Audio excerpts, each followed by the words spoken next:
like when they're all going and there's all the pictures of all the presidents, kissing the wall. Yes. Imagine if, our presidents went and kissed like the Great Wall of China or something like that. Right. They'd be like, oh my gosh, that's so terrible. And they put on the yarmulke. Yeah, the yarmulke. Mm-hmm. Like, it's one thing to show, respect to their culture. Mm-hmm. It's another to completely worship their pledge religion. Allegiance to them. Yeah, mm-hmm. Like that's weird to me. I don't get it.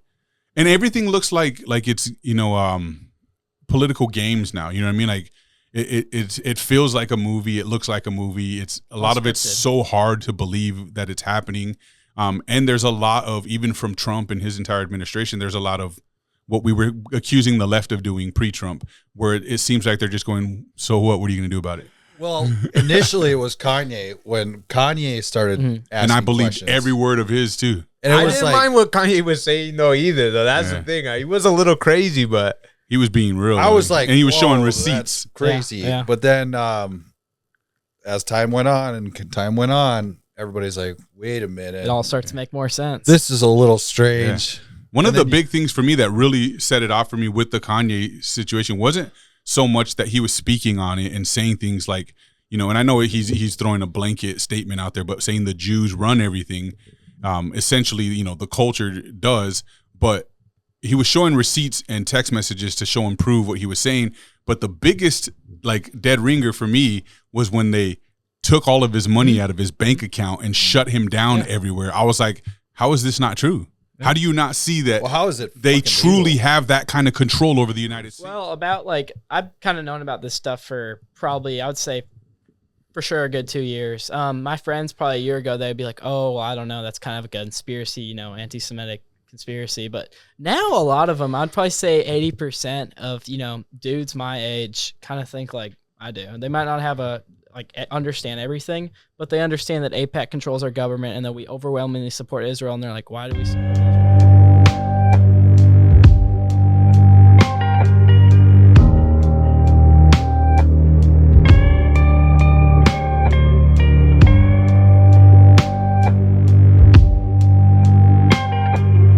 Welcome back to another episode of Ill Ego Culture Brands Red Tape Talk. I'm your host, John Ostos, a.k.a. Ill Ego CEO, and I'm here with my two counterparts, Dion, Two Cup Larry, and Cody, Big Meat, Malk.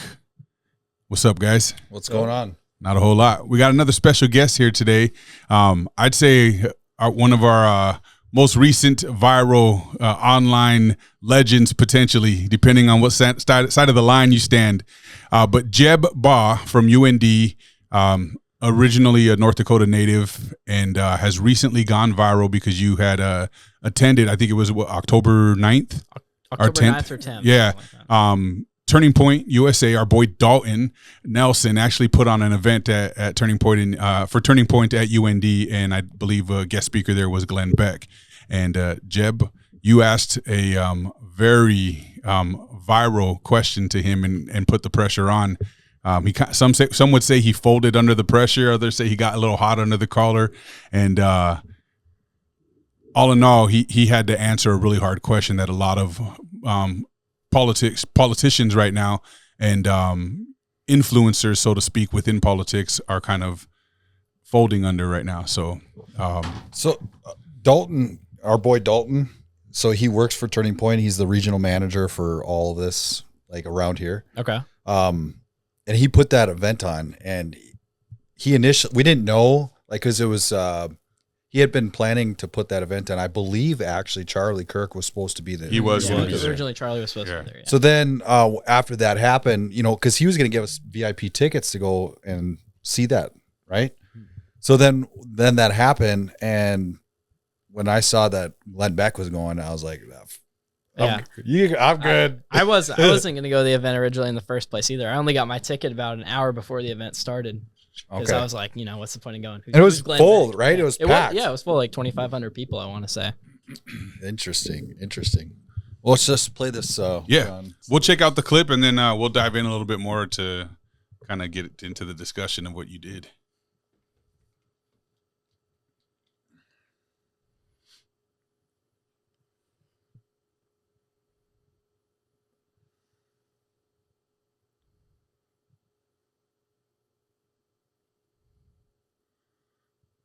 Israel has an overwhelming lobby over the United States government, and we have unconditionally supported them. We have fought their wars in the Middle East. Bibi Netanyahu came to our Congress in the 90s, told us a list of countries that we need to take out. Some were Syria, Iraq, Iran, Libya, etc. Through those wars, we have lost trillions of dollars. We have lost American servicemen. We're lobbying everybody else, and they will. Was that you? No, that wasn't me. That wasn't me.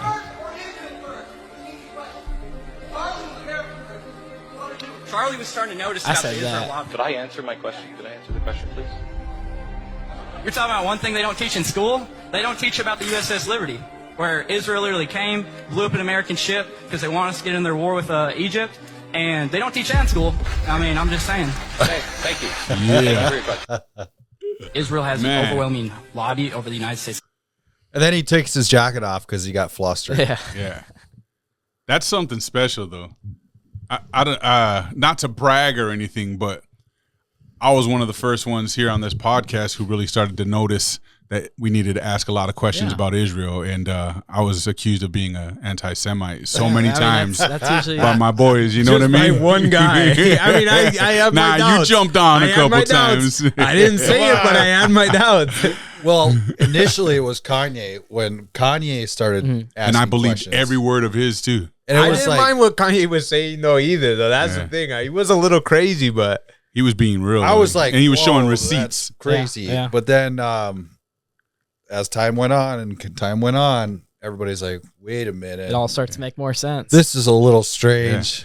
One of And the then big things for me that really set it off for me with the Kanye situation wasn't so much that he was speaking on it and saying things like, you know, and I know he's throwing a blanket statement out there, but saying the Jews run everything, essentially, you know, the culture does, but he was showing receipts and text messages to show and prove what he was saying.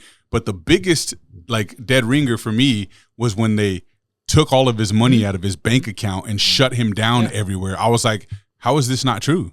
How do you not see that? Well, how is it They fucking truly legal? have that kind of control over the United States, Yeah. where they can go after someone as little as Kanye is in retrospect, right? Like when you're talking people like the president and all of our politicians, he's just a minute, you know, human in that equation, but they still went as far as to go after someone like him. That means they're way more powerful than we could even understand. You know what I mean? So like, yeah, but now we see it clear as day in our politics, and all of our politicians have become, you know, Zionist over Americanism first. Left and right. I mean, Both sides, bro. And that's kind of That's what's unfortunate. That's what's pushed me away. You know, like I was a big Trump guy, really big Trump guy, and I stood against a lot, you know, culturally for myself and against my people in certain situations, which I still stand by. I say this all the time. It's not that they were right. It's just that he showed us a new disgusting. Yeah. You know what I mean? It wasn't like, you know, all the people on the left were saying, I told you about, no, you didn't tell me. You weren't right about the stuff you were accusing him of, being racist and, you know, a pedophile and all these things, but they didn't bring up the stuff that he's now exposed to us, where it's like, okay, whoa, you're not America first. And that's what I wanted. Yeah, I wanted America first, and it's clearly not what we're getting. Yeah, it's very disappointing. I think Trump's whole presidency so far, it's just been disappointment after disappointment. Agreed. I mean, when he went and bombed Iran, I was like, oh my gosh, like what are we doing? I mean, we shouldn't be starting new wars. And what's one of the things Trump ran on is no more new wars. Yeah. What was your first eye-opening experience with this? Like when I start noticing. Yeah, I when you guess. start paying attention. Probably. Well, it kind of like started. It's like a trickle effect. 2021, I was like, well, seed oils aren't good for you, and the government started pushing that seed oils, you know, are good for you and stuff. So I was like, well, what else is like, you know, are they lying about? So then I start reading. I mean, I know a lot about history and stuff like that. So I started reading into more stuff, and then it's like AIPAC literally controls everything, and that's like the one group of people you cannot criticize. You can criticize every other group before, you know, Israelis and Jews. I mean, that's It was illegal to burn the American or to burn the Israeli flag before it was American. Really? I mean, I didn't know in reality, it was always illegal back in the day. People used to get in trouble, you know, pre-Obama, let's say. But for some reason, somewhere along the line, we lost that, you know, rule of law, and people have been burning the American flag forever. But up until recently, people were getting in trouble for being anti-Semitic or burning the Israeli flag, you know, like the people who were protesting for Palestine and all that.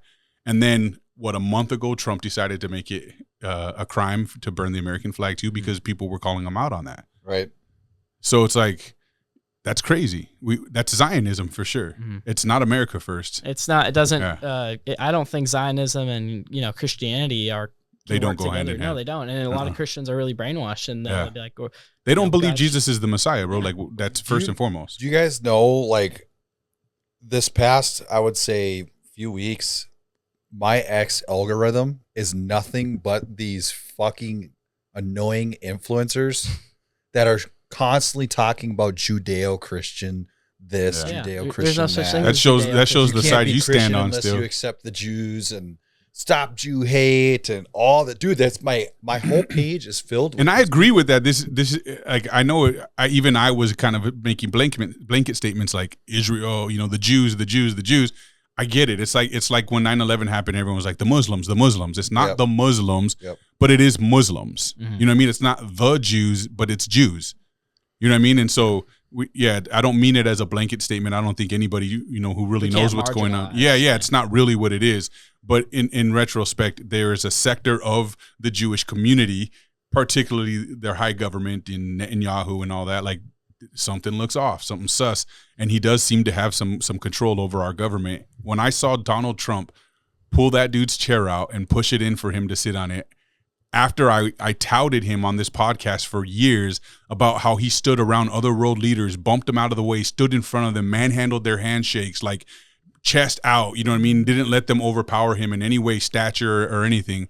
And then BB shows up and he pulls and tucks his chair from him. And I'm like, something's not right. Yeah. Something's not right here. Or like when they're all going and there's all the pictures of all the presidents, kissing the wall. Yes. Imagine if, our presidents went and kissed like the Great Wall of China or something like that. Right. They'd be like, oh my gosh, that's so terrible. And they put on the yarmulke. Yeah, the yarmulke. Like, it's one thing to show, respect to their culture. It's another to completely worship their pledge religion. Allegiance to them. Yeah, like that's weird to me. I don't get it.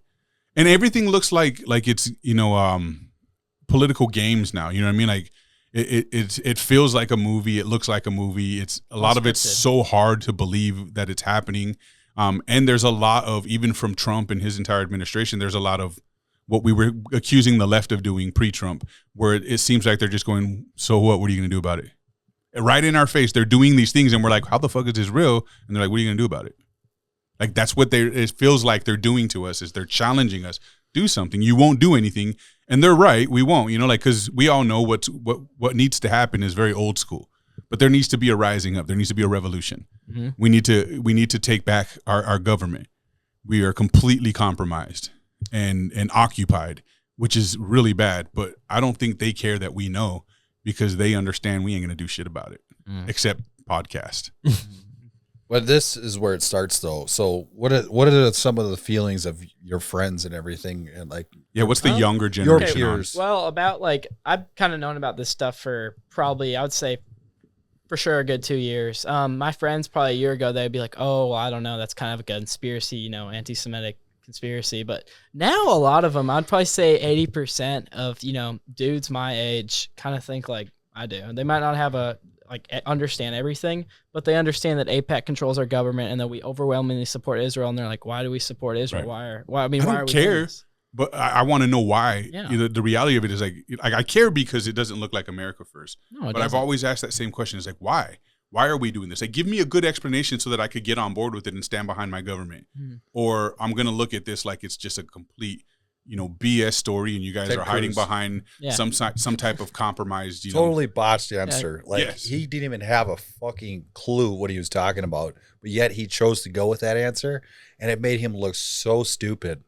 And it really, that particular interview probably opened up even more eyes about like, wait a minute, you're telling me that I have to send all my fucking tax dollars over to some country that doesn't give a fuck about us, only to find out that you're only doing that because you claim it's a Christian thing to do, that we have to save these people, and then we have to devote our lives. Yeah. Do you know how it kind of got infiltrated into Christianity? Do you know what the Scofield Bible is? Yeah. I've heard of it, but I don't know anything about it. Yeah, well, I forget his first name, but some dude, last name Scofield, created a Bible in the early 1900s, and he was funded by the Rothschilds, and it kind of coincides with the Balfour Declaration, if you guys know what that is. And they pretty much funded the Bible to, you know, create Zionist ideology to get a lot of these evangelicals and Southern Baptists on board, you know, with the narrative that Jews are God's chosen people, stuff like that. So we could support the creation, you know, the state of Israel and the creation of a Jewish state in the Middle East. Wow. So, yeah. I mean, we have BB on record, on video, you know, in very old footage saying how he was going to take out America from within. And use religion and everything as his pathway. And it's happening, and people are just not putting the two together. Well, one of the biggest things I always notice is that there was really no radical Islam like we see today or in the early 2000s before 9/11. Right. Before we start going in the Middle East. And, I mean, we're blowing up these people's homes. I mean, whether, you know, Israel did 9/11 or not, we're still going into these Middle Eastern countries and blowing these people's homes up and making them mad at the West and, right. you know, Israel. I mean, yeah. And I mean, he did hypothesize that that's something that could potentially happen to us if we didn't go after them. And then coincidentally it did. Yeah. I mean, so there's, you know, and I know everything's speculation to everyone that's, you know, looking on the outside because we're all conspiracy theorists inside. Right. And so it's like, oh yeah. It's like, no, but the video's there. And well, now they got AI.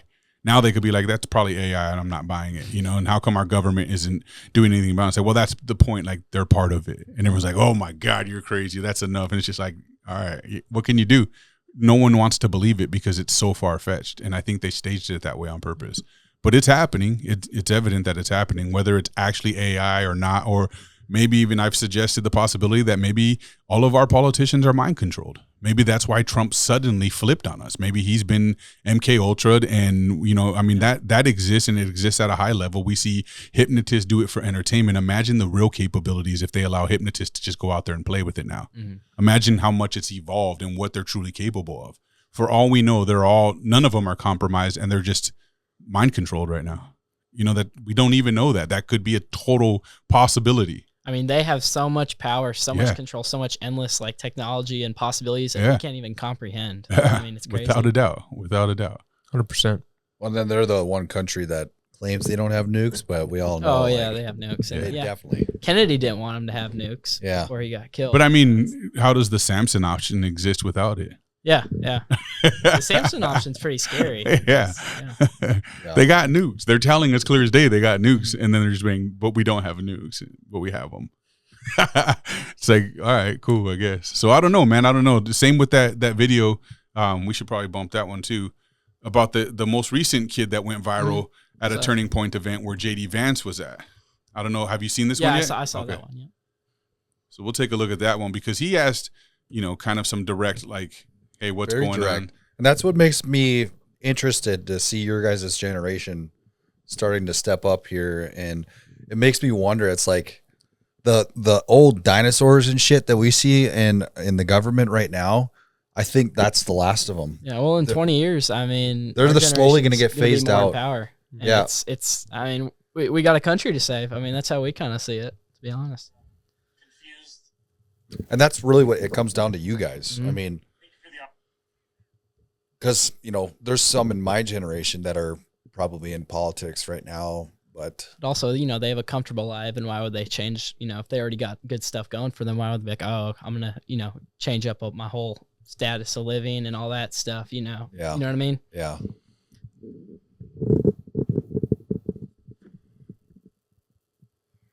All right, so let's take a look at this one here, and then we'll discuss it a little more thoroughly.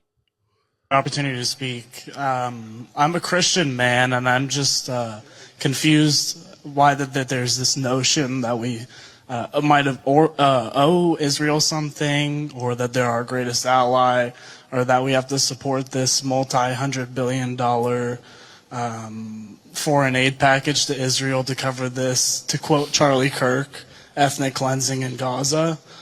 I'm just confused why this idea has come around, considering the fact that not only does their religion not agree with ours, but also openly supports the prosecution of ours.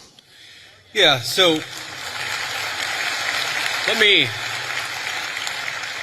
let's say a few things about this. First of all, when the President of the United States says America first, that means that he pursues the interests of Americans first. That is our entire foreign policy. And that doesn't mean that you're not going to have alliances, that you're not going to work with other countries from time to time. And that is what the president believes, is that Israel, sometimes they have similar interests to the United States and we're going to work with them in that case. Sometimes they don't have similar interests to the United States. And this example, the most recent Gaza peace plan that all of us have been working on very hard for the past few weeks, the president of the United States could only get that peace deal done by actually being willing to apply leverage to the state of Israel.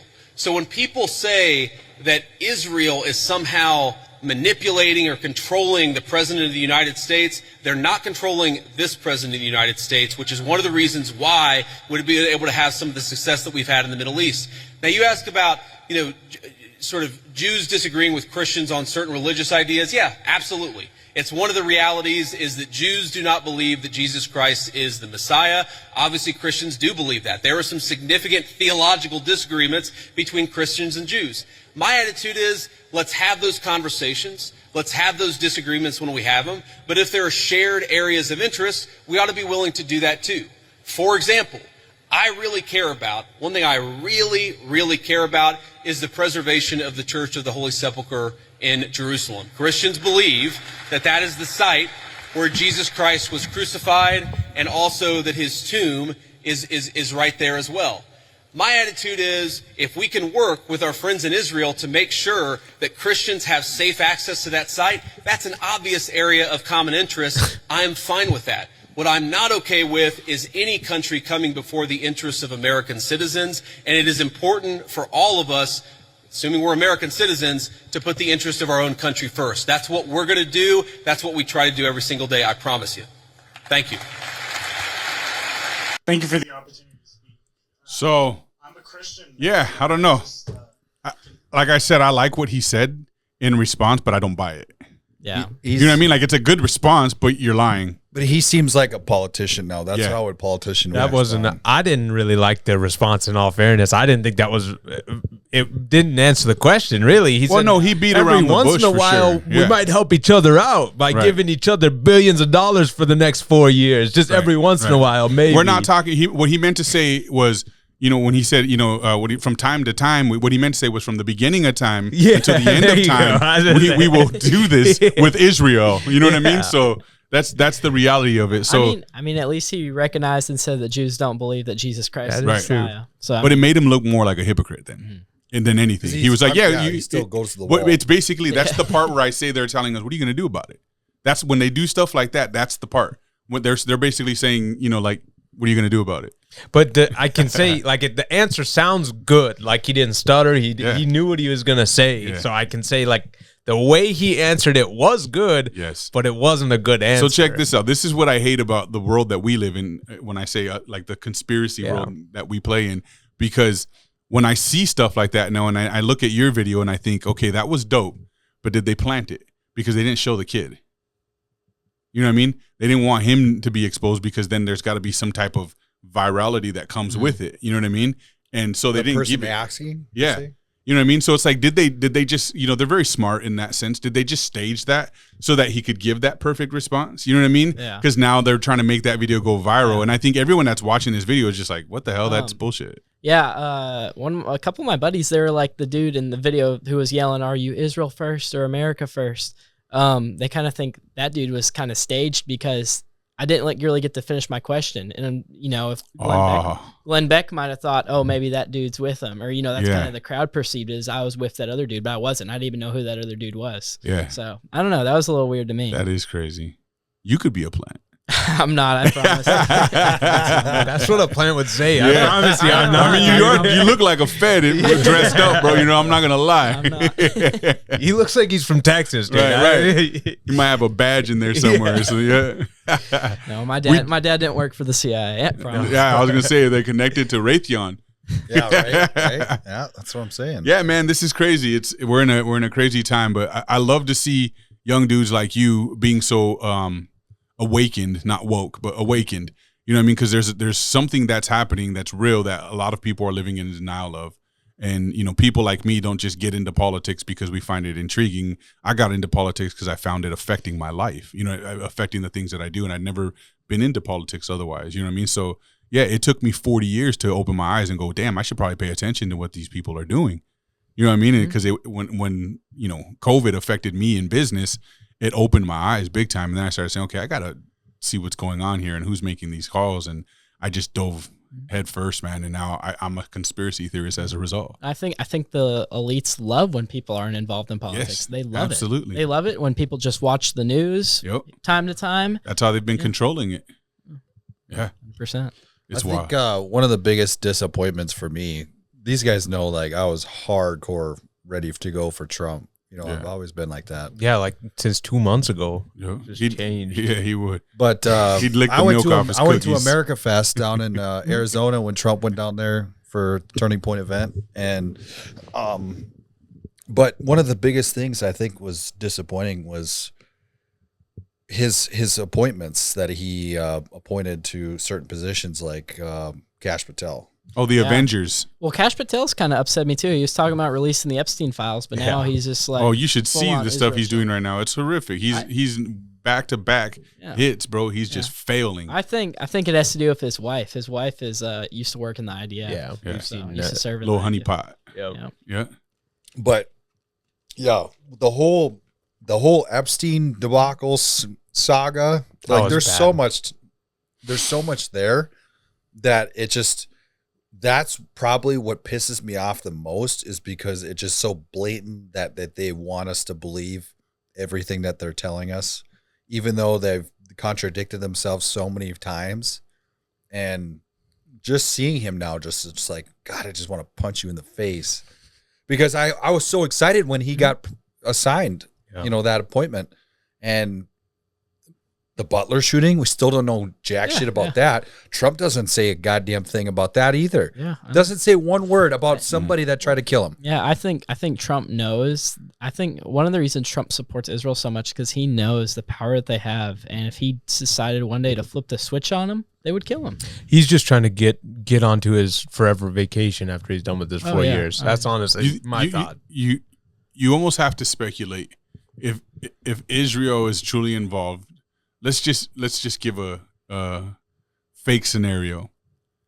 It would be the most badass thing to call Trump into a meeting in Israel and just say, hey, we know we missed, but it was us. Play again. And that's all, because it was like, that's when he flipped. Mm-hmm. Right after that, it was like nothing was the same, man. Everything was questionable. Yeah, and he picked J.D. Vance like a week later. Yeah. Which was that everyone thought was suspicious in the beginning. Yeah. You know, we still don't know if he's wearing eyeliner or not, but I think he is, dude. Yeah. He's not wearing eyeliner. Yeah. It makes me feel really worried for what people are going to be acting like in like 2 years, 2.5 years. Like people are just going to go crazy again. And it's unfortunate how many people let things like this, like they let politics, now that everyone's more aware, they let it affect their emotions as well. Do you want to know their actions? The worst part is Gavin Newsom's more than likely going to be the Democratic nominee. I think he already did a video. President. He already did a video where he said he's like, I think it would be letting the people down if I didn't. That's insane, honestly. So he's already on board. I remember just Kamala's acting like she might roll. She's gonna dude, jump. It's gonna in be there. them too. AOC. It's gonna be them too, dude. Oh, AOC too. You think AOC? Now, AOC if you gonna think throw it JD out. Vance isn't jumping on that, you're crazy, bro. Dude, He's jumping on it for sure. I will tell poised you guys. already. See, so how do you feel about people that don't vote? Because that's where I'm going to be at in 3 years. I'm telling you, I didn't want to vote this last time. I'm jumping on there with you, probably, bro. I didn't want to vote this last time, and they were like, "Hey, I think you should." You had an And obligation. I That's heard how we out- saw it. I heard it out, and I agree. I did have an obligation, but at the end of the day, now I'm what was the looking alternative? not voting. What was the alternative? Nothing. That's it. That's just No, let Kamala it Harris. let it be the way Kamala it is. Harris. Exactly. Who's borderline retarded? I agree. I would not want her to be president. Exactly. I So agree with regardless that. of all the shit we're talking right now, he's still better than Kamala Harris. I Yeah. But- agree. But also, Kamala wouldn't be able to go into Iran and blow up, bomb in Iran. Mhm. Kamala wouldn't be able to, send money to Ukraine, send money to Israel, because then the Republicans would be like, oh, this is terrible. We're sending monies overseas. We That's should have true. voted him Trump. But when Trump does it, it's like, hell yeah, let's go bomb Iran. That was the whole point of Trump. I know. He got this side all riled up. We were just like, man, if we go to war, that's the one I want to go to war with. Yep. Yep. And he was like, so That's be it. another thing. Fucking endorsing Lindsey Graham. Yeah. I saw that. I mean, it's terrible. Completely against his base. America First agenda. He's against his base. Like the people that vouched for him and voted for him hate Lindsey Graham. Mm-hmm. Don't want anything to do with that. Pretty sure he's gay, but and he might be a. I don't know. I'm just kidding, but allegedly. I was gonna say you definitely can't say that. Yeah, you might want to bleep that. Yeah, allegedly. But anyways, yeah. So there's been a lot of disappointment, and there's it's not all bad. No, it's not all bad. We're not. You know, it's not all bad. There's still a lot of good things that have happened, but it's just when you go so hard in the paint for somebody and expect a certain greatness, expect greatness, but you expect best president of entire, and then you end up down here. It's like. Yeah. It's like, are we really in the golden age of America? Yeah. Like he said. The biggest issue I have is like just the blatant like lies that they tell us, like especially with like the Charlie Kirk shooting, where they're telling us stuff that isn't even possibly realistic. Like doesn't even make sense. It makes zero sense to any logical brain that like this couldn't have happened the way that they're saying it happened. What do you guys think? Like what do you think happened to Charlie Kirk? Like, how do you think it was done? Well, at first I was like, okay, it might be. At first I was buying into it because I was so emotional. Like I was pissed off. I was sad. Like I just was. We came and potted the same day. We had a pod that day, and so I think rationally, like I wanted it to be him. I wanted it to be that guy because I wanted somebody to hate, right? But then. You know, as the days went on, more and more camera footage started coming out. And then they came out with the, 33 hours later, we caught him. Here's his rifle. They've got these transcripts on the bullets. They've got this letter. And then I'm like, none of that shit adds up. Yeah. None of that makes sense. Like, no, you didn't have a 30-06 stop a bullet, in his neck. That's not how that works. Yeah. I think his little microphone actually imploded into him, kind of how the Mossad did with the pagers to Hezbollah. I've seen that theory. That's kind of what I think. I've seen that theory, and it's a good theory because you watch his shirt puffs up, and then his necklace snaps off. His necklace flies back, and they're like, "Well, the bullet." No. The bullet hit his neck. It didn't touch his necklace. Yeah. Right. But his necklace flies off, and then the shirt puffs up. I never even saw that. Yeah, that makes sense. So a lot of people thought that the bullet probably came from this side, right? Yeah, because that looks like an exit wound. It looked like an exit wound, so it looked like it was bigger. But, it was very strange, very strange. Yeah, and then you got his friend who was like on his phone, and then he walks away and then starts calling people and just casually walks as this guy Charlie's bleeding out within a matter of seconds after he got shot. Like the shot happened and he went and picked his phone up, didn't even dial or anything, just ran away. He was the CFO or something? Yeah, John? Like that. He works up somewhere high in Turning Point. You're standing off to the side, and he had his phone like this. And as soon as Charlie gets out, he turns and then just casually walks away. Here's the thing, man. It all works. Yeah. Every theory that is out there right now actually works. And I feel like they did that on purpose. They got in front of it real quick. They planted that old man that said it was me, kill me. Yeah. They planted a bunch of other people. That guy and then they put out all the stories to make it all work and seem feasible, so that there's just complete confusion. And they buried that fucker. Yeah. They gave him pedophile charges. I would even go as far as to say I don't even think we know for certain he was even assassinated. That's how open-ended this is. That's his thought. No, it's not my thought. It's just a theory that goes right along with everything. We can speculate how he was killed, but we also have to speculate, is he even dead actually, because of the way everything looks. You know what I mean? Like if we look at what's happening now and all the conspiracies that are out there about saying this was all a big act and everyone's in on it and nothing is as it really seems, then we could just as easily believe like he was in on it too. Because why would it just doesn't add up. None of it adds up, bro. It's so weird and crazy. And I think they want us to be crazy. They want us to have anxiety. They want us to be going manic. They want us to be fed up. They want us to be scared. They want us to, have all this shit going on because it makes for the perfect storm for them to take the control that they I do want. find it suspicious that he said that he had no choice but to abandon the pro-Israel movement, and then short order after that, he ends up dead. And then these quote-unquote friends of his come out of the woodwork. Well, I guess that's something, they don't come out of the woodwork, but they are being elevated, I guess, into these positions, and it doesn't make any sense. No, it doesn't. You mentioned that old dude too that was like, I did it. He was at the Boston Marathon bombing as well. And he was a witness at 9/11. Yeah. So on record. That's something that's not right there. And Nah. also, I always forget the dude's name in Butler. He was in a BlackRock video. Yep. Yeah. Yes. Yep. That was another Thomas weird Brooks. coincidence. And we covered that one for like a week and a half straight. We did at least 2-3 episodes on it, so Easily. 3 weeks, and we were just like, God, and it's just all swept away. Like 2 weeks later, it was gone. Nobody was talking about it, and it's just Same thing with this. it's like a president almost got assassinated, and we're done talking about it. That's insane. That's insane to think that that's how life is.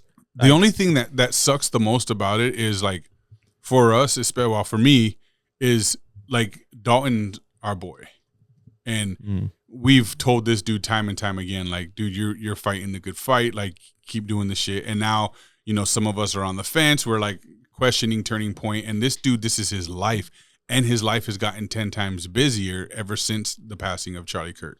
So they're really going hard with Turning Point. They're really pushing the envelope, and he's just grinding. He's feeling some new type of energy. He's really loving the process of where he's headed and what he thinks Turning Point stands for.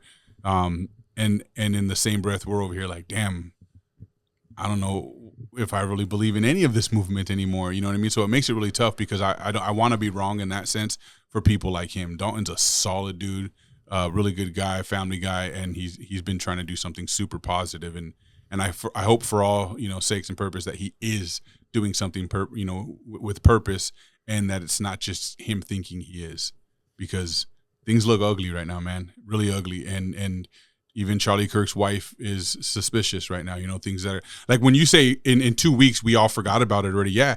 So did she, ironically. Yeah. Like how quickly we've moved on. And I get people who say everyone mourns differently. Dude, no, your kids would be a reminder every single day of that ache and pain. And somehow you're just functioning. Are you? Have you been watching Candace Owens' series? I watched Candace Owens a little bit. Have you been keeping up with? Yeah, that? I've been keeping up. I saw that supposedly Charlie and his wife were separated, you know, before he got shot. I saw Candace Owens posted something about that, and then also their house went up for sale that they built. Just Wait, for what? Yeah. When did she post this? I want to say a week or two ago. Yeah. Whoa. That Charlie and Erica, Erica, right? Yeah, that they were separated before he got shot. I didn't know that. I didn't see that. I don't pay attention to any of that I'm anymore. not following it. I gave up. I hear you. It's disappointing, but I'll say I've watched every episode of Candace's, and people like the influencers really go after her because it's don't want you to $7,000 pay a post attention. if you do. But but we asked for our checks. We'll do it. Yeah. Go. Start paying me. But she asks a lot of good questions, and I saw one of her stories today that said it has been confirmed that there was the part of Egyptian military was in Provo, Utah that day. So Interesting. we'll see what happens there. But I do Another believe coincidence. there was definitely some Tyler Robinson's the fall guy, 100%. Oh yeah, 100%. I did see there was a plane that took off 30 minutes after Charlie got shot, Israeli plane, and it turned off its transponder, you know, so they can the transponder lets them see them on radar pretty much. Oh, you didn't hear? They said that it went off on its own. Oh really? That it was what they normal said. protocol. Nothing. Yeah. So you're a conspiracy theorist. Right? Well, that's what Kash Patel wanted you to Yes. believe. Yeah. I mean, Yes. And he Kash says he doesn't is- delve into conspiracy theories. He So delves is into this true now? Because like I said, I'm very barely following this stuff too now, but I keep seeing bits and pieces on my feed. Obviously, they're saying the trans boyfriend has disappeared, That's what I've been saying. fell off the face of the earth all of a sudden. They cannot find the trans boyfriend. Who's the trans boyfriend? The one that was saying The he furry. lived with Tyler, Tyler. the furry or whatever. Or What the fuck is this kid's Tyler name? Robinson. Yeah, Lance. that's the Lance, boyfriend. is it? Lance. I don't know about this. Yeah. Okay, so they, Tyler Robinson was dating a furry, supposedly. Okay. So they lived together in an apartment, and he wrote this love letter to him. Because he texted him, right? Look under the keyboard. And the love letter was basically it looked like it was written in 1920s. Like, I did this for you, my love. You know, all this like weird bullshit. And then he's like, remember when I was writing those, you know, messages on the bullets? And then he confessed to like he's gonna go and kill Charlie Kirk. So none of it made sense. Like, this love letter did not make sense. It looked totally fake as hell. But it was setting the stage for setting this kid up. But supposedly the FBI took a picture of the letter, but then destroyed the letter or lost the letter or something shit. Like I don't know where the letter is. It's destroyed. Yeah. So they took a picture of it though. It's on the phone.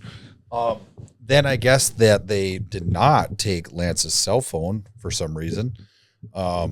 Which is another BS lie. You know, yeah. Supposedly like this Lance kid is in the wind. He's outsmarting our FBI. They don't know where he is. Oh, and the apartment that they were in was white and clean. The neighbors said that they've been seeing some out-of-state plates coming and going through that place. Prior to the assassination, they saw a lot of very strange activity, they said, at that apartment. The whole thing doesn't make sense. I mean, it's pretty clear Israel killed him because they wanted... Charlie Kirk had such a large following amongst the youth. Everyone knew who Charlie Kirk was. If you're my age, I mean, for the most part, like, you knew who Charlie Kirk was. Even if you weren't super involved in politics, you knew who Charlie Kirk was. You like, oh yeah, he's a good dude. I like him. Good Christian dude. And as soon as Charlie wouldn't, you know, support Israel and stuff like that, they wanted Charlie. They just needed to take Charlie out because they couldn't have that, and they didn't want to destroy Charlie's legacy. They would rather him die than, you know, have to kind of destroy him and be like, oh yeah, Charlie's now a far-right conspiracy theorist, just like Nick Fuentes and Candace Owens. So they just had to take him out. Yeah. I think. And I think that will be their biggest mistake because they could have potentially brought him back, potentially, rather than they assassinated somebody in front of all of us who we've all been paying attention to. And now you guys are really paying attention. Oh, yeah.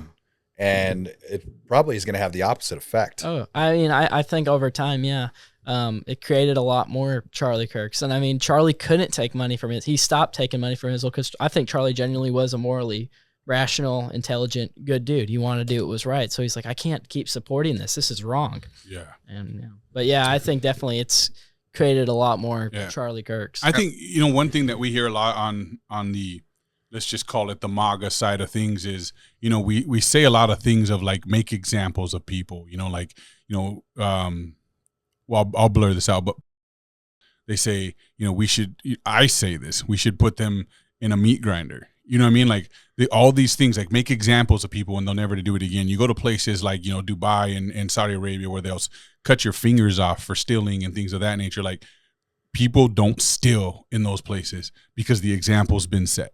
They understand the consequence is extreme, right? And I feel like that's what we are experiencing. Yeah. What we're seeing here with the death of Charlie Kirk was the opposition saying, if you talk against us, we're going to take you out. Yeah, like this is the consequence. Yeah. So, and it does look like it had kind of the opposite effect, but also in the same breath, it's like, dang, that's a little scary too. And so it leads me to the question I want to ask you. What kind of response have you had negatively from the virality of that video? Nothing really too crazy. Everything, 95% of it was positive, I would say. Some people I try to post a video on Instagram every day, and some people are like, oh, you don't know what you're talking about, kid. I'll have some like just old heads, some unks. A lot of bots. Talking about how, you know, I'm wrong and I'm just anti-Semitic and I don't have any facts and stuff like that. Last name ends with Berg. I saw one of them. Yeah.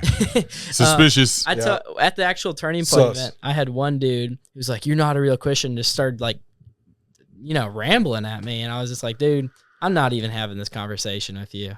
I had some like girls give me some weird looks one day. But yeah, for the most part, it's pretty good. I mean, pretty much everyone kind of supports what I've been talking about. You haven't gotten people in your inbox or threats or none of that crazy stuff? I've had some people, but nothing really too crazy. No. Okay. Yeah, for the most part, all positive. Yeah. So then on the positive side, have you had any real like groundbreaking, things come your way, offers for more media stuff, anything like that? Yeah, I've done a few interviews. I've been on Riff TV. Okay. I went on Deep Shallow Dive last week and a few other smaller guys. Okay. Yeah. It's awesome. Nice. Yeah. That's cool. Good for you. Yeah, capitalize, man. Yes, sir. And I'm trying to. Have you built a good following? Yeah, I had probably about 700 followers on Instagram before this. I got about, I want to say like 3,300 last time I checked, like today. Nice. So yeah. Think you'll ever get invited to Turning Point? I don't know. I don't know if they like me too much. I lied my way into asking the question too, because did they screen it? Yeah, they vetted the question. Oh, really? Yeah. So I was like, I really like Glenn Beck. That's kind of It's kind of BS. Yeah, they were like, No offense, like, what's your question? I was like, well, I really like Glenn Beck's question anything because he had 9 points he was talking about. I don't know if you guys saw it, but I was like, my question is, I have a deep concern that a lot of America's youth are questioning our relationship with Israel, and I would like Glenn Beck to reaffirm that. And she was like, oh, that's a great question. I completely agree with you. Oh, patted me on the back and everything. Nice job. Nice job. Yeah. That's the way we have to approach that kind of stuff now, which is unfortunate because, and it sucks that turning point of all people would try to, stage the line of questioning like that when they make it look like an open mic forum. Okay. Dalton said, remember, they are our greatest allies. I should condemn you for this podcast, but I'm going to forgive you. You just sent that to you where? My text. He's a bullshitter. I like that kid. Yeah. That's so funny. That's awesome. That's awesome, Jeb. I'm really glad that you seem like a very intelligent kid. Thank you. You've got the whole world in front of you. You can be a commercial airline pilot, or I think you also have a path to politics as well. Thank you. I hope this works out. I really want to do politics. It's something I'm very passionate about, and it's politics to kind of really understand everything that's going on in the world. I've noticed that you got to kind of understand, obviously, history, but also kind of philosophy too. You got to understand these people, and you got to understand how different countries work and stuff like that. So, have you always been a history nerd? Sorta, yeah. I've always been kind of a history nerd. I always kept up to date with politics. Ever since 2016, I was like 8 years old, or I was 10 years old, and I was like watching the news with my dad, and we were talking about Trump, and I mean, I didn't fully understand it, but I was kind of like, yeah, we need to get Trump in, and that's before Trump kind of got corrupted. But yeah, I've always been interested in history. I mean, I've always watched history videos on YouTube. I've always talked to me and my dad talked about it. My dad had a large influence because we talked all the time about it. We never really talked about sports and stuff like that. We always talked about history and politics. But yeah, it's something I've always been interested in. So you consider yourself a Republican? I would used to say Republican, but now I kind of just more say conservative. Nice. Yeah. That makes better sense, I think. Values, yeah. Because I don't agree with a lot of Republicans anymore. I would say conservative values, not necessarily. But you got people like Lindsey Graham that identify as a Republican. Yeah. I don't want anything to do with it. Yeah, no, I don't want anything to do with that. That's completely against America First agenda, and I think it's more or less like America First agenda instead of Make America Great Again. You know what I feel? I love that Marjorie Taylor Greene. She got so much shit for saying some wild shit, in the past, but she's the only one that's calling these people out. Yeah. Yeah, she is. She's the only one that's saying, no, we need to be America first. This is not America first. And, even going against Trump. Oh, yeah, I know. I mean, it just has to be done. Even Thomas Massey, he is more of a Ron Paul type of guy, and he really disagrees with pretty much everything Trump does. But yeah, he's one of the only Republicans that is very against, the AIPAC lobby doesn't take any money from AIPAC and always talks about it. And Trump even is making a big deal and trying to push another dude in to try to primary him out. Yep, I saw that. And it's. But from my understanding, he's very popular in Kentucky. I don't think he has any problem. Most of his donors, 90% of his donors are from people giving under $20. So that means it's just average people supporting him instead of these PACs and stuff like that. And I think that's going to play a big part into this the future elections is where's all your money coming from and how do you get so much of it? Yeah. Because I mean, how are these politicians, you know, they make $100,000 a year, but they're all, you know, net worth like $78 million. I mean, we asked that question a lot on this show. Is no one just like, why? Like, how does that make sense? It shouldn't be possible. I mean, it's a multitude of things. Insider trading. I mean, PAC money. It's all illegal and donors. conflicts of interest, whatever it is. 100%. There's no way you could be in a position of power like that, in a position of decision making and matter within our entire, you know, government, and end up a multi-millionaire. Yeah, it just doesn't. Most of them add up. deca-millionaires, and they make a couple $100,000 a year. You know what I mean? Like, that's mind blowing to me, and it's. To me, it just reeks of corruption on all sides. And that's one of the reasons a lot of us like Trump in the first place. We're just like, oh, here's already a billionaire. He can't be bought out. Right. Yeah, so. Yeah, and I still think that's true. I think he can't be. I think he's either just repeat. I think he's just kind of blackmailed and he's scared for his life. He's blackmailed or threatened in some way, shape, or form. I mean, he almost got his head taken off. Or mind, you know, controlled. Who knows? That's a lot. Yeah, that is a lot. No matter what it is, I'm not down with it. And I no longer stand behind him in that strong manner. Like, I still support the good things he does for America if he does them. But overall, I don't believe that his interest in making us the greatest nation is truly what he meant, because it doesn't look like that. Yeah, it doesn't look like that. He's making Israel the greatest nation. That's for sure. Yeah, Greater Israel Project. Yeah, I mean, that's not us though.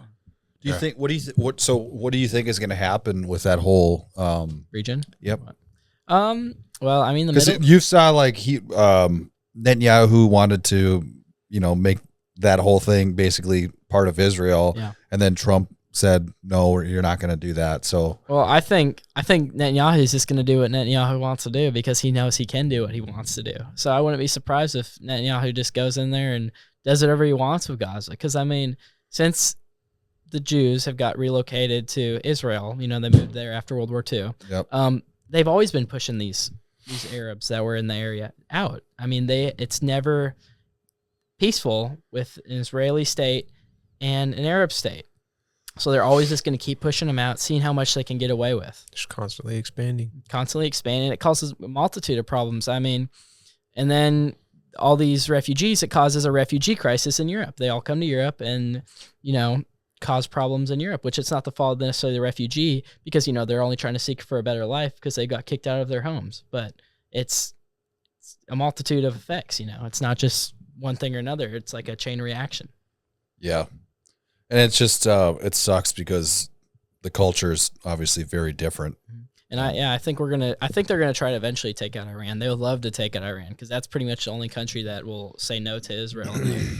All the other ones, I mean, Syria has been dismantled. Now it's just kind of that one dude is pretty much ran by the rebels, you know. Yep. I mean, Iraq, I really don't know what's going on in Iraq, but I don't really think it's necessarily a functioning state with a functioning military.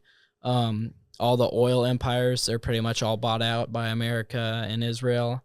But yeah, I don't know what's going to happen in the region. I wish America would just kind of not focus on the region, but I don't see anything good happening from that area.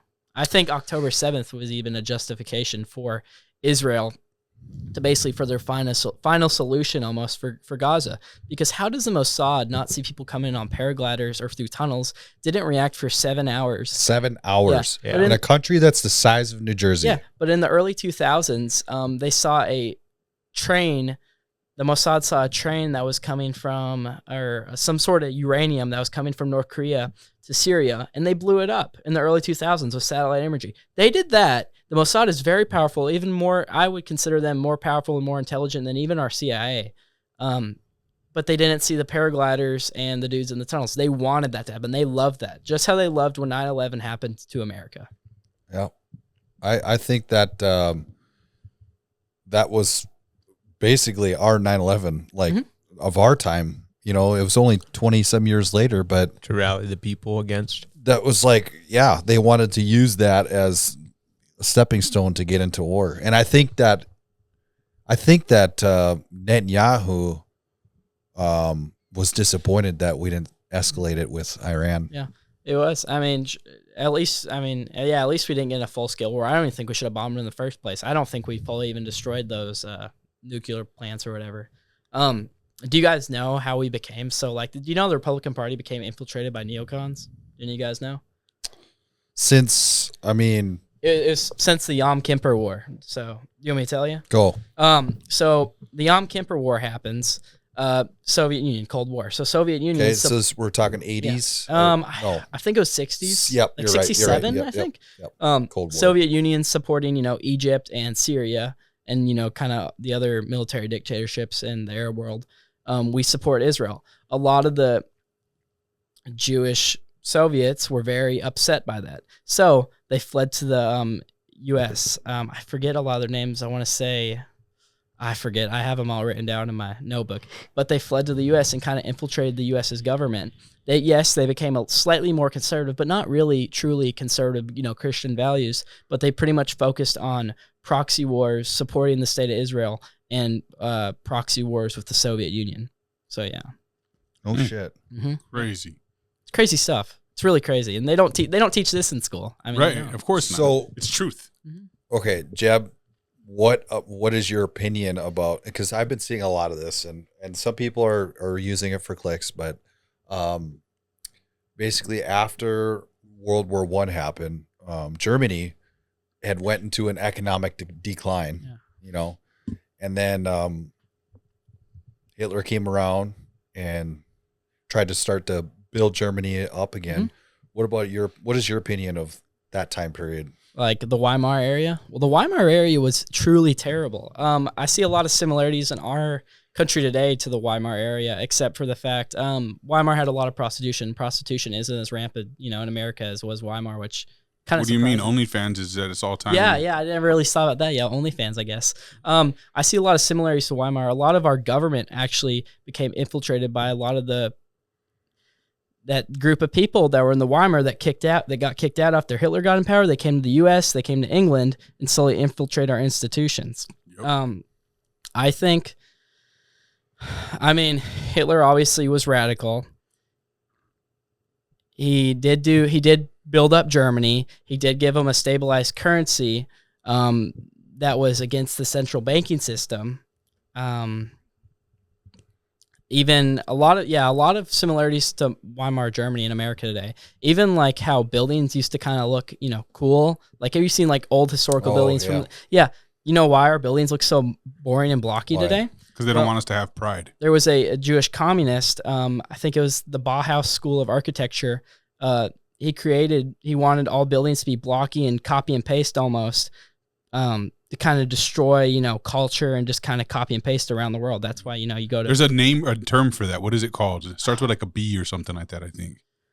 I can't think of it off the top of my head. I know it came from the Bauhaus School. And a lot of the, like, transgenderism, that came out of Weimar, Germany.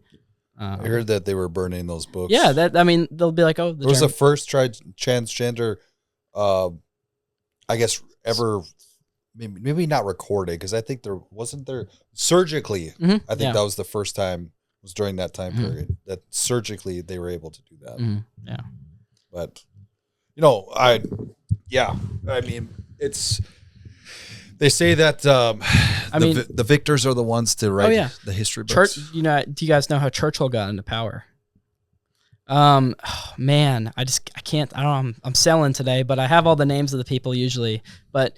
Basically, these financiers got Churchill to get into power because Churchill was such in debt before he got into power. He was such in debt. He didn't have enough money to, run his own campaign and stuff like that. So they financed him to get into power, almost to make it like Britain first agenda. We got to save Britain from these Germans. Hitler never even wanted war with Britain. He said that multiple times. He tried to make peace on multiple occasions. But Churchill just kept continuing the war because these bankers were so against Germany.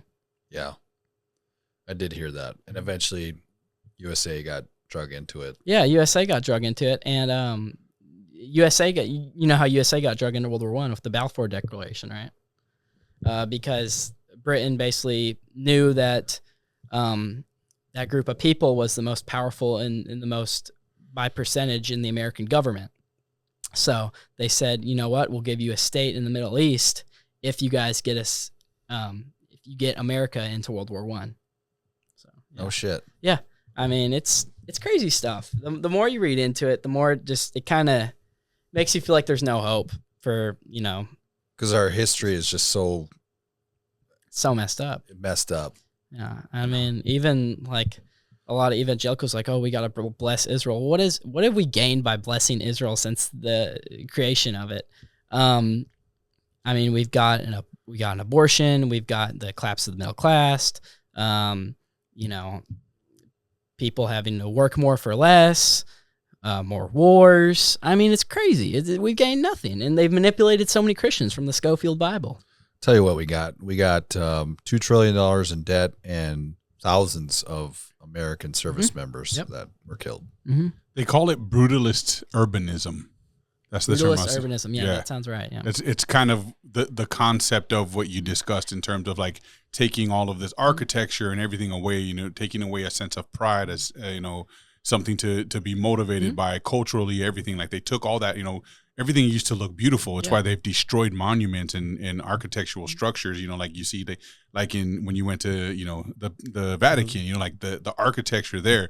It's beautiful. If we had that here still, we would have this crazy sense of pride and motivation and culture and all that stuff. They took all that away. They don't even have like single doors brutalism on any of the buildings. Yeah, and Trump that's one thing Trump did. He actually did say, hey, we got to stop making these blocky architecture. We got to start, if we build any new government buildings, we kind of got to make it look cool. Yeah, well, you got to feed us to reel us in. Mm-hmm. You know what I mean? Yeah. Give us a little breadcrumbs here and there. Yeah. You got to. That's how you keep us on. Yeah. That's crazy, man. Cool. It's so cool to know and understand that, the younger generation is on point though and understanding what's really going on out there, because I think for the longest time, in this last 5 to 6 years, we've been questioning if we truly were just the silent majority, and now we're becoming vocal. We're getting loud, and we're proving that it always existed. I think we're just more bold now. People are more confidently saying, hey, what the hell? But even more so, we're proving that what we truly stand for isn't just some person that we worship necessarily, or a particular, party that we're worshiping, but we're truly about Americanism. Yeah. We truly want America to be great, regardless of who it is that's doing it. And if the person that promises it to us goes against his word, then we'll turn on them, because it's not about left or right. In reality, it's about just plain and simply what is right, what's right for America.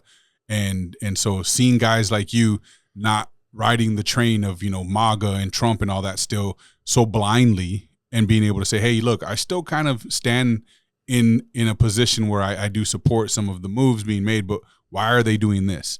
I don't like that shit. You know what I mean? That's something the left will not do, regardless of how absurd or outlandish their theology is. They're standing by it, and they don't know why. And you've seen it millions of times on the internet. They're questioned why. Why do you what is it that you don't like about Trump? What did he do, policy wise, that you're so anti him and think he's, some kind of bigot and some kind of racist? And they're just like, well, I don't know. And they get mad, We don't do that on this side. Those of us who truly see, we're questioning even the people that we would have considered our power at one point. We're questioning, why are they doing this? We're not afraid to voice that, something's not right. And, we made a judgment, an error in judgment in regards to who we thought Trump and his Avengers, cabinet was going to be. They've all turned out to be none of the above. And it's every single person, Pam Bondi, Tulsi, Kash Patel, Bongino, everybody. They all lied. They're all manipulating now, and they all look like they're controlled in some way, shape, or form, whether that be mind control or compromisation. I actually think that Tulsi is one of the good ones, because it seems like they're kind of nuking her. Maybe a little bit, but sometimes she seems like that's her role. Yeah, you know what I mean? Maybe trying to poke, yes, but not to keep fully us get in there. to keep us kind of reeled in, because she's still accepted by them in a sense. You know what I mean? But she's kind of one Trump of us. Called her out on fucking the news, called her out in front of everybody. And Kash Patel just publicly shot her down trying to do that investigation into foreign interference. Powers. Yeah. I saw that. So That's I don't know. Blatant as hell. That's blatant. Yeah. But sometimes it feels intentional. When they do stuff like that, it's just like, yeah, but is that real? You know what I mean? Like the stuff we've heard about even between Democrats and Republicans, that behind closed doors, they're all, tipping Best glasses friends together and, friends. They go to the freak offs just like, you know what I mean? Yeah. They're all homies, behind the scenes. So it's hard to say, man, but it's good. Like I said, that there's so many of you youngsters out there who are fighting the good fight, and you're awake and you're voicing truly how you feel and what you Awake, see that's not happening. woke. Yeah. We don't do wokeism as much as we just like to see people awaken, man. And I think it's awesome. So And it's up to keep it you to find all those liberals out there to change their minds. I a lot of people, like, sometimes I'm like, I like, they'll argue with me online. And I just like, I'm not gonna, like, I never really expected you to agree with me in the first place. That's kind of how I see it, though. Arguing online is so pointless. It is so pointless. If you can talk to somebody in person and express your views.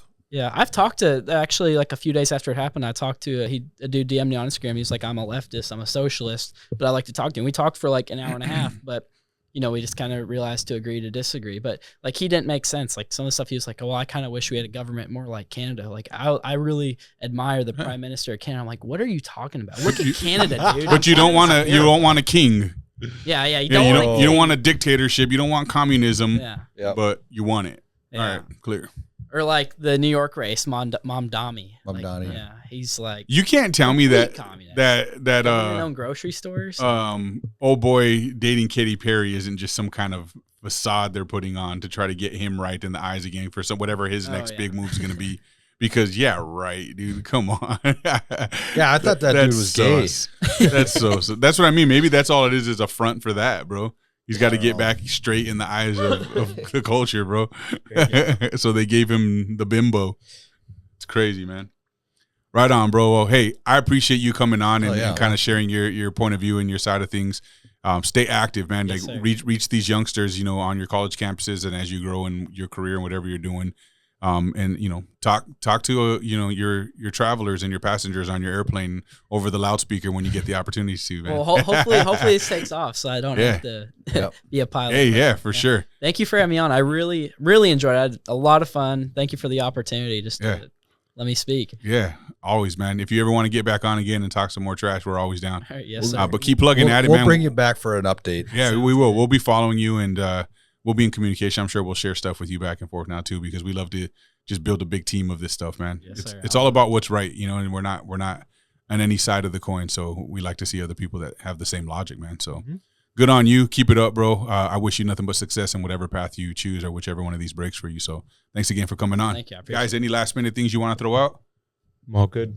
Jeb, any social medias or anything that you want to share so people can follow you and check you out from here? Yes, sir. My Instagram, it's Jeb, all lowercase, .Baugh, Baugh. And my TikTok is Jeb_49. And then, that's it. You don't have a YouTube yet? No, I don't have a YouTube yet. Yeah, they'll probably kick you off of there, huh? Yeah. We're waiting. Right on. Good stuff. You guys check out Jeb. Go follow him on his social media, TikTok and Instagram. Everybody else, thanks for checking us out, man. Don't forget to like, subscribe, share the channel, talk good about us, talk bad about us. It doesn't really matter as long as you're talking about us. Peace.